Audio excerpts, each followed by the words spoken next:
ఈ దేవుడు భూమి మీద ఉన్న ప్రతి మనిషికి ఒక ఎక్స్పైరీ డేట్ రాసి ప్రింట్ చేసి పంపించాడు.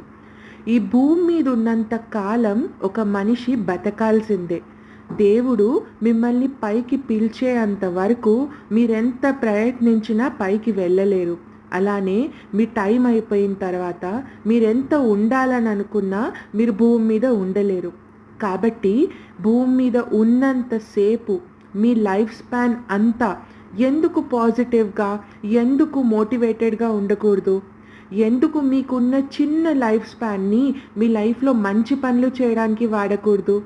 ఎలాగో లైఫ్ శాశ్వతం అనేది కాదు.